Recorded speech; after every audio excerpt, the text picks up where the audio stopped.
Yes, it's now being recorded. Thank you very much. Great, great. Okay, so I was told that this session is on learn, earn, and return, and how this statement can navigate your growth throughout and after your career, right? So based on this statement, learn, earn, and return, some of us might think that it happens in different stages or in silo. For example, maybe learn, you start to go to university, go to school, you learn. Then after graduation, you go to work and you earn the money, right? Or earn experience. Then right after that, you contribute later on when you retire in the form of money or even energy. So they thought it's a work in silo. But in this current era, it's actually happening all around. They jump it up together. So to explain further on this, I think I can use my example as a young adult and to let you know how I actually embed these three things, learn, earn, return, in my young adulthood. So for my background, maybe like most of you, I did my SPM. Then right after that, I went into pre-U, then degree in Monash. So during this period, right, I actually did some part-time as well. For example, some telephone interviewer job. I survey my clients and also typist, research assistants with my professor. I did an internship in an HR company and stuff like that. So during this period, not just that I learned in university and school, I earned as well. I earned experience, I earned some money for my own spending, right? So apart from learn and earn, I actually volunteer as well. Throughout this university time, I volunteer in old folks' homes. I volunteer in orphanage houses, focusing on the autism kids. And I even volunteer myself in Sunway Wildlife Park, helping the vet to take care of the animal. So at this stage, I actually return as well, I would say. I return to a society that I care of, I'm interested in, I'm passionate in. Yeah, then finally, before I go into the workplace, I did my one final volunteer in through Isaac. I was volunteering myself in Poland, Central Europe. So my task was actually to raise the awareness of soft skill. I teach the Polish high school students on communication, teamwork, and also leadership. Yeah. So right after that, I enter a bank. So before I talk about my working experience, right, I would like to say that volunteering is actually very important if you choose the good cause that you are passionate about, because it can show your personality to your future employers. They will feel that you are someone, they will know that you are someone caring, compassionate, you care for the society, and you can work in a team with people in a group when you are volunteering yourself. So I would say that giving back and helping the society actually help yourself as well, yeah, in another way. Yeah. So let's move on to my work life. So once I finish my studies, right, I go to my first official work in a bank. So it's time to earn money, right? I mean, earn real money. So the reason I enter a bank is also because I was lost. I went to just one interview. The bank called me for interview. I went for the interview. Then I received the job. You know, I was lost. But the reason I take this job is because I knew that everywhere I go, I can learn something. As a new graduate, right? As a fresh graduate, everywhere I go, I can learn something. That's the reason why I took up my position in the bank. But unfortunately, it's not as exciting as I previously thought. So I was a bit, how to say, in the comfort zone, or I was just used to the norm, 4 years in the bank.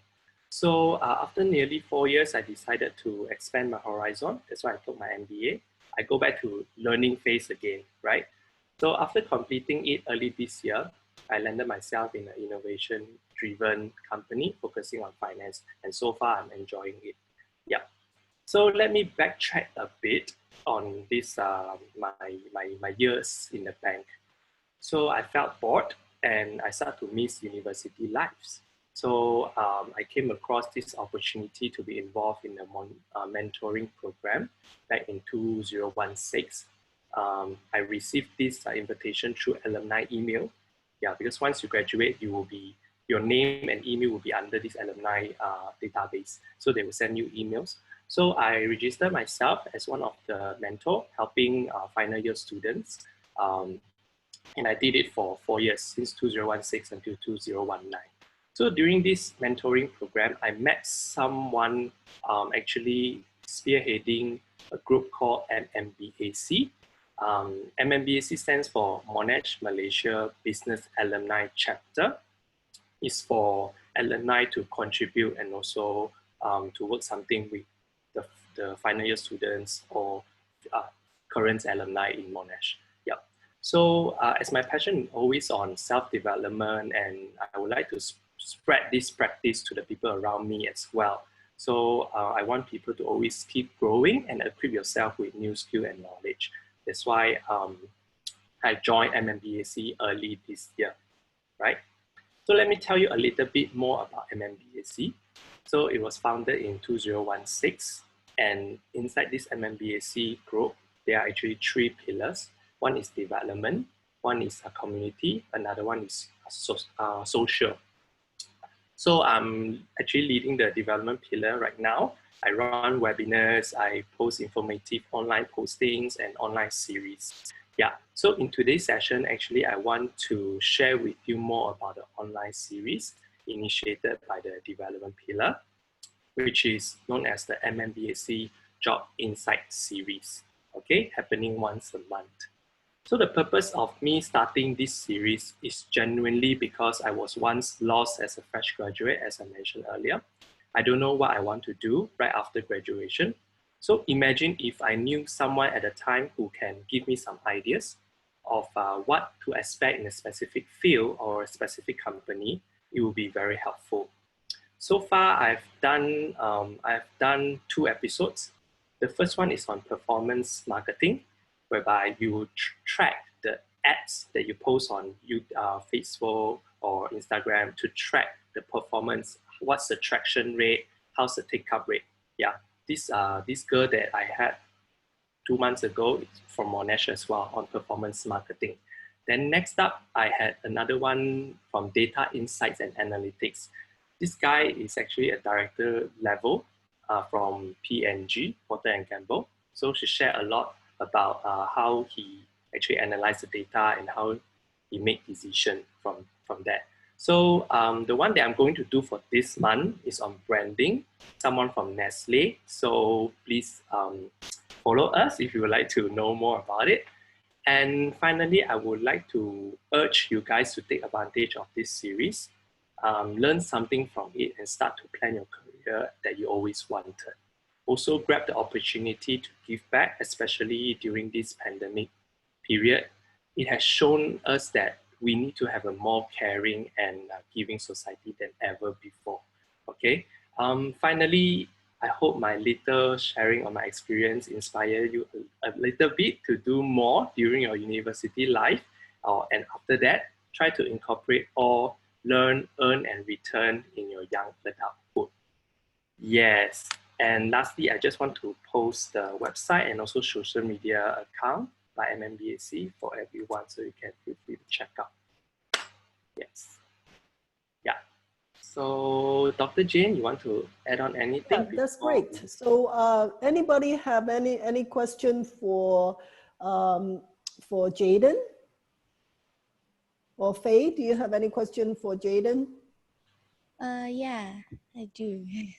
So Hi, hi Jayden, thanks for being here. So besides those advices you have actually given us, a question I would like to ask is, what advice would you give to me as an individual to help push past my boundaries and comfort zone to create something new?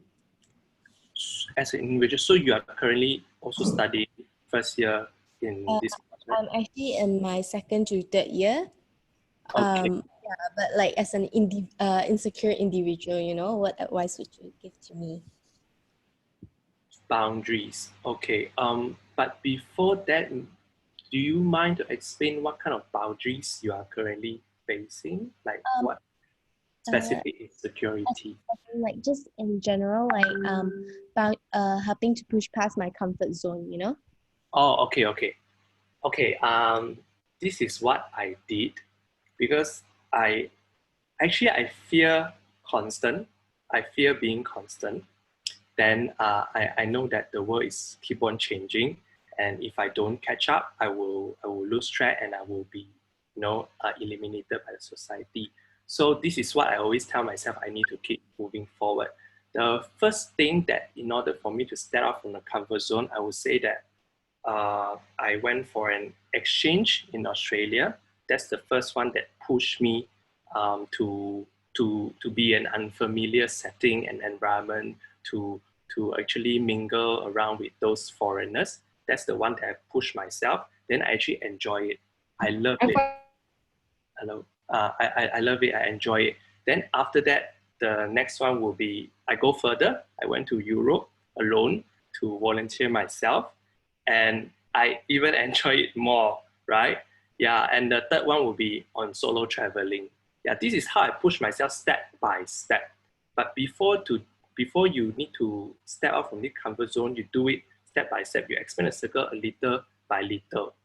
Don't do it straight away, and don't always maybe look too much on the social media on how your other friends are doing better than you. Then you feel demotivated and you feel depressed or sad. Yeah, so take it on your own pace. Do it step by step to expand the circle by little, because you never know if you enjoy it or like it until you really try something. Yeah, this is what I want to say. Yeah, try it step by step, small steps.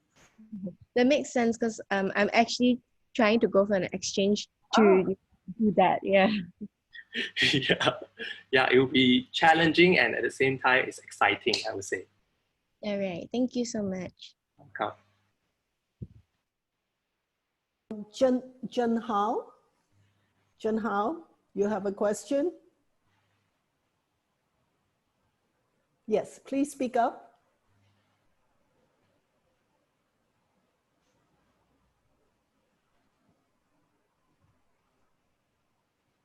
Jun Hao?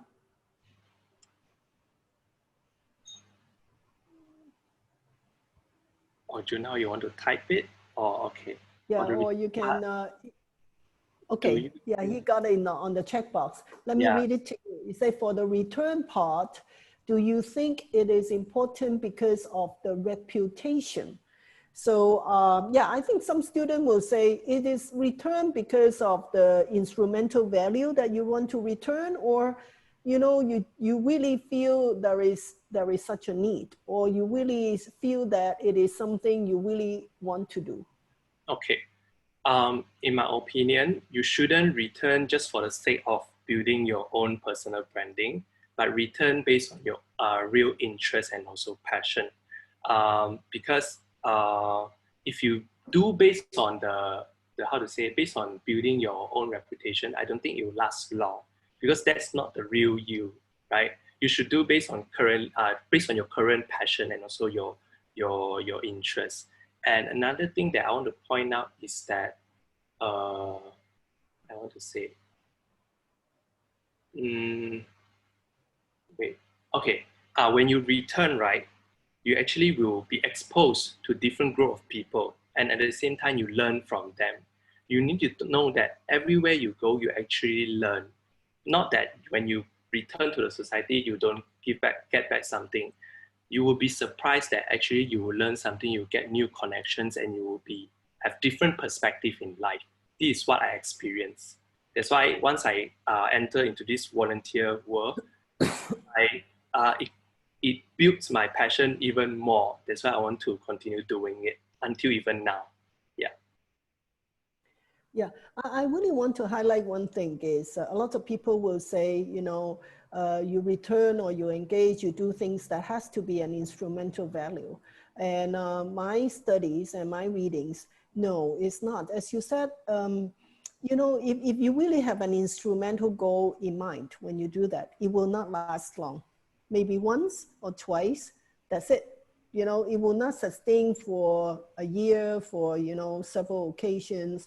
And there won't be any achievement or any performance either, because if you do not do it with your heart, and you may just do it the minimal, so it won't work. Yeah. Okay, that's very good. So what about Guo Yuan Fu? You have a question for Jayden? Yes, he said that he put a question. He said, when you meet obstacles along the way, how would you encourage yourself to stay motivated? Okay. In general, when I face obstacle at work, that what I can think of, when you face obstacle, your brain will be haywire, you see. So I will first calm down and do something that I like. Let's say, for example, singing. So I will spend like 10 minutes to sing. And if time permits, I will take a short nap. I will just put aside the problems and also obstacles aside. Then once I clear up my mind, I will start to draft out what I'm going to do. I will find the reasons on, the causes of these obstacles and what's the steps that I'm going to take to solve it. To have a clear steps, a guideline, so that your mind will be clear on what to do next and next. Yeah. So any other questions for Jayden?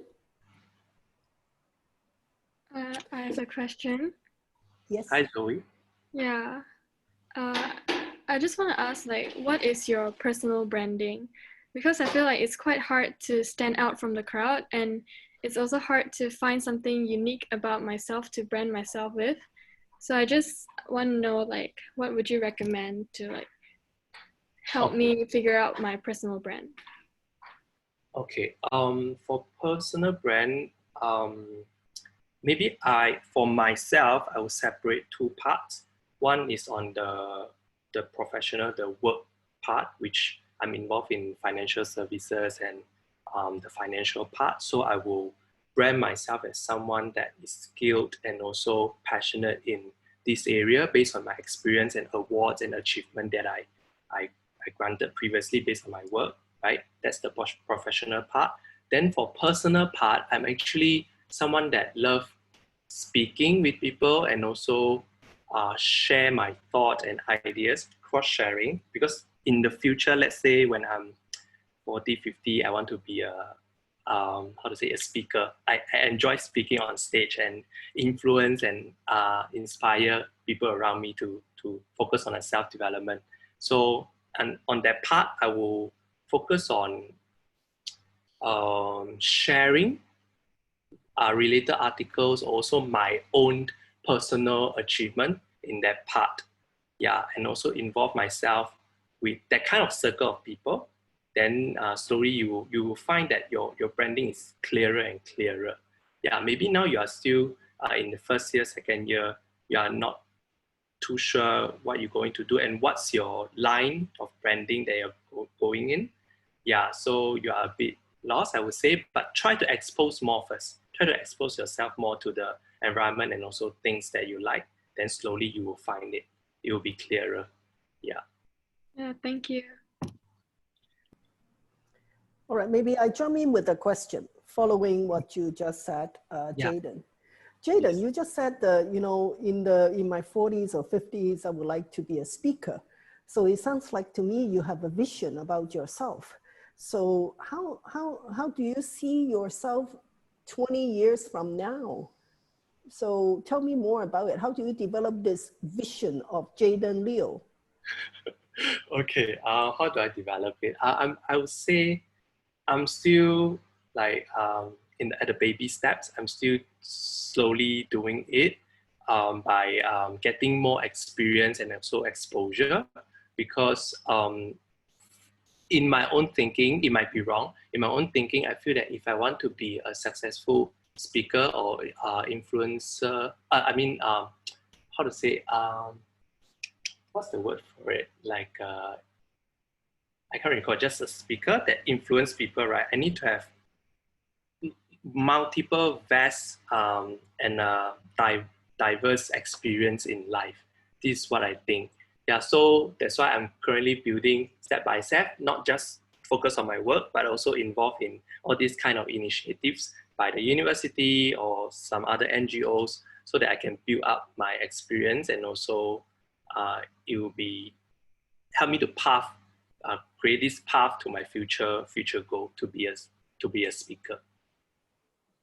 Okay, so is there epiphany, all right, a moment that you recall that that's me, Jayden, that is what I really want to be. So because you want to be a motivator, right? You want to help other people grow. You have to want to motivate people. Is there a moment that really sticks in your head that that is me and that is what I want to be? Is there such a moment, an image, or to you? I would say as long as I'm on the stage or I got a mic, because I sing, right? I sing multiple times on stage as well. I enjoy the spotlight, and also when specifically giving talks, maybe on idea sharing during a meetings, everyone just focusing on you, and you stand up and share your thinking, your ideas to people, and everyone just focus at it, and you caught their attention. Yeah, the kind of feeling is very rewarding. So I would say these are the small little moments that I knew that, okay, this is what I want. Enjoying the spotlight and also able to share what I'm passionate about. Yeah. Okay, great. So I know what you mean. So you like being in the spotlight. You like sharing. You feel high in those moments. Yeah. Correct. Okay, so actually. I have to say I felt the same too, and that's why I'm a professor. Yeah, it's always in the spotlight, and you have to enjoy it so as to sustain the process. Okay, so any other questions for Jayden? Maybe I ask one question, and Jayden, how do they haven't graduated yet? How do they join the alum, the MMBAC? Can they? They can, as in they just join as like an audience. They take part. Oh, they can okay. comment. They also, let's say I shared my speakers, right? They can actually, if they want to connect with them, they can simply just comment on the video below. Then I will be happy to connect the speaker with you to share more of the industry knowledge. Yeah. Okay, that's really good, because I just shared the link that you sent to us in the WhatsApp group, so they will have it after this session. Okay, so I think we can afford a couple more questions. Do you have questions for Jayden, Sharon? I saw a question. There is one question. Yeah. There is one question. Yeah. For someone that just started out their uni life and thinking about getting into work, do you have any advice or recommendation for sources of income? If any, do you have more than one source of income? So it's for you to answer.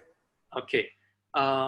I will separate two parts on starting, thinking about getting into work, that part, and also my source of income. Okay.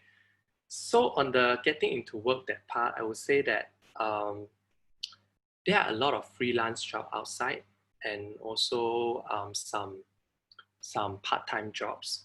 Go and read up on JobStreet on what to expect in a particular job, like read the description, so roughly you know what to expect in the future.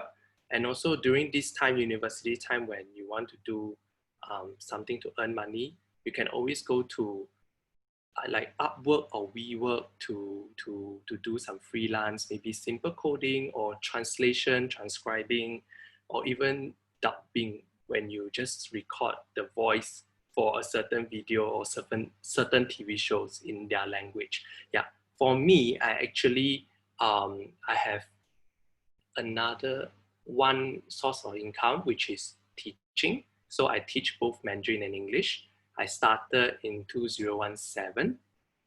And how I actually started it is actually through my cousins. My aunt actually asked me to teach the kids. Then from there, the results actually getting better and better. Then the word of mouth.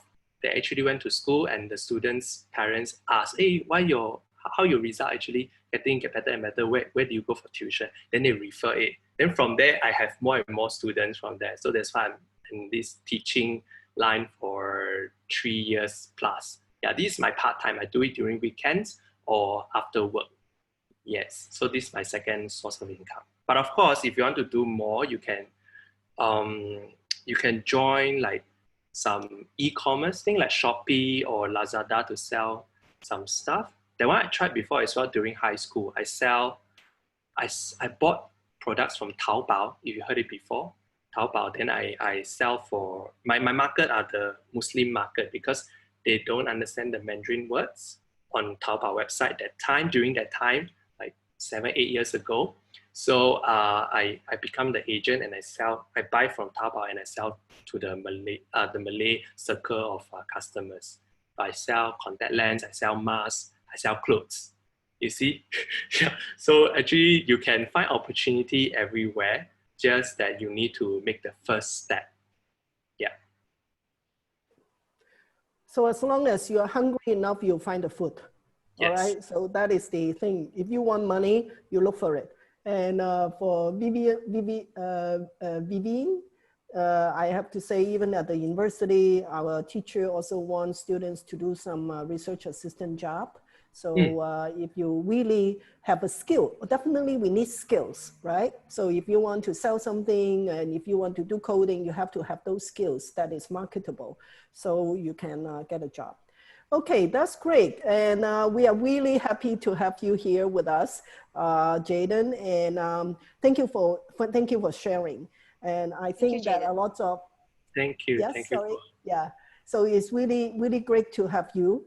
And maybe Sharon, you have anything to say or to help wrap up? No, I think we are extremely grateful that we can hear from alumni. Very often students think that, you know, older, more experienced people may not be able to empathize with the current challenges and the current situations.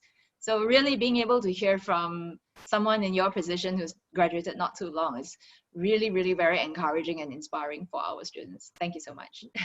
Yeah. And one thing that if I have to, you know, relate it back to our lecture today, not lecture topic today, is, you know, learn, earn, and return is not a linear process. You can start anytime. You can start even when you're in high school. All right. You will continue this process all through your careers. So bear in mind with this and enjoy life. So thank you very much, Jayden. So I hope I will be able to meet you in person later on. Yes, after all this pandemic thing. Yeah. Thank you for having me again. Yeah. Okay, and take care. All right, bye-bye. Bye. Yep, let's say bye to Jayden. Thumbs up, please. Bye, enjoy your university life. Yes, we will do that. Thank you.